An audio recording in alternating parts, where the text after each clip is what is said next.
Faire sortir un peuple pour son nom, c'est une immense affaire. Vous ne pouvez pas faire cela en restant assis. Il laisse s'étendre le prince de ce monde, il épuise toute sa puissance, ses ressources, son endurance et le met dehors. Il n'y a aucun doute que ce fut dans l'Ancien Testament la démonstration du pouvoir suprême de Dieu. Il y a seulement une autre démonstration qui dépasse celle-là, qui est dans le Nouveau Testament, c'est l'infinie grandeur de sa puissance, se manifestant avec efficacité par la vertu de sa force. Il l'a déployé en Christ en le ressuscitant des morts et en le faisant asseoir à sa droite dans les lieux célestes. Éphésiens 1, 19. C'est cela l'infinie grandeur de sa puissance. Mais ce fut colossal de faire sortir Israël d'Égypte pour en faire un peuple pour son nom. Il en est de même pour obtenir ce peuple hors des nations pour son nom. Le prince de ce monde défend ses positions et revendique chaque parcelle de terrain. Aucune âme ne va être libérée de cet esclavage, de ce royaume sans un combat. Il est souvent fait allusion à une trop grande facilité dans ce domaine. Et les gens se retrouvent dans une fausse position à cause de cette facilité. Si nous avons l'expérience de cela, nous savons que nous devons aller devant le trône en faveur des âmes pour les faire sortir de ce royaume. Peut-être avez-vous une certaine expérience de ces endroits sur la terre où le prince de ce monde a une terrible emprise et beaucoup de moyens à sa disposition. Et vous savez tout ce que cela peut signifier pour qu'une âme soit libérée. La souffrance, le travail, l'angoisse, le coût pour obtenir qu'une âme sorte d'une nation pour son nom. Cela nécessite l'intervention du trône, de ce puissant trône. Mais malgré toute opposition, il le fait. Il est vrai qu'il y a quelque chose qui ressemble à Pharaon et à l'Égypte, et parfois bien plus grand, et qui s'oppose à cela. Mais malgré tout, il le fait. La seconde chose qu'il fait, c'est de constituer la vie de ce peuple par des principes divins. Nous aimerions qu'il ait plus de latitude et plus de liberté pour le faire. Mais il le fait. C'est-à-dire qu'il inculque une vie et des lois célestes dans ce peuple. Et de nouveau, l'illustration dans l'Ancien Testament, c'est Israël, au Sinaï et dans le désert. Là, les lois divines leur furent données pour qu'ils soient constitués selon des principes divins. Ils furent testés et prouvés selon les lois du ciel.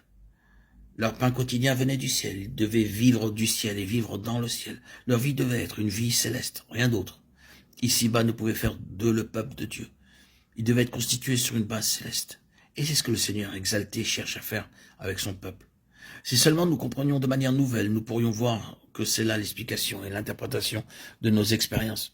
Il cherche à nous reconstituer sur la base d'une vie céleste. Il essaie énergiquement de le faire. C'est parce que nous ne comprenons pas ce qu'il fait que nous sommes si lents à changer. Reconnaissons cela et prenons-le à cœur. La troisième chose qu'il fait, c'est de mettre tous ses ennemis sous ses pieds. Et cela nous ramène à Israël, passant le Jourdain et entrant dans le pays de la promesse. Nous pouvons voir comment ces nations avaient été mises sous les pieds de Josué par le peuple. Maintenant, dans la nouvelle dispensation, c'est au moyen de son Église que le Seigneur Jésus amène son ennemi sous ses pieds. Oh, puissons-nous être plus efficaces dans cela. Oh, que cela soit aussi vrai de nous. Mettons les ennemis de notre Josué sous ses pieds. C'est un défi, c'est vrai, mais il le fait. Il met ses ennemis sous ses pieds et le réalise par son Église, de manière imparfaite, et avec beaucoup de limitations, certes. Mais c'est sa manière de le faire.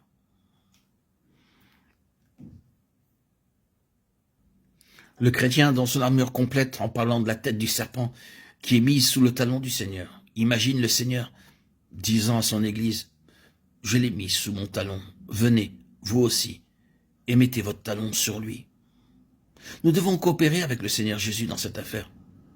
Considérons comment il l'a fait à travers les siècles, car c'est une histoire merveilleuse. Il est vrai que son action se déroulant sur une très longue période peut sembler difficile à saisir, mais si nous pouvions réunir l'histoire de tout ce qu'il a fait à travers les siècles, quelle histoire céleste ce serait. Israël s'est vanté d'avoir œuvré contre lui et sa seigneurie. Où est Israël aujourd'hui? Est-ce qu'Israël peut relever la tête? Au cours de ces siècles passés, il était incapable de se relever, impotent, paralysé à cause de son opposition au trône du Christ exalté. Rome est entré dans cette bataille pour faire la même chose. Et César, avec tout son pouvoir et ses ressources, était déterminé à détruire ce nom et cette puissance. Où est César? Où est Rome et toute sa grande puissance? Ils sont tombés dans la honte et dans la poussière, sans plus pouvoir se relever. Nous pourrions encore en rajouter. Dans notre propre vie, certains parmi nous, nous avons vu des hommes qui ont déclaré qu'ils posséderaient le monde pour territoire et le ciel a dit « c'est réservé pour un seul ». Et qu'est-il arrivé? Homme après homme, tous ont terminé leur carrière dans l'ignominie, et pire que cela pour certains, car ils ont convoité la place du Fils de Dieu, le trône. Il en sera de même avec tous ceux qui suivront. C'est réservé pour lui. Il doit régner jusqu'à ce qu'il ait mis tous ses ennemis sous ses pieds. Et il le fera. Comment Ézéchiel a-t-il dit cela?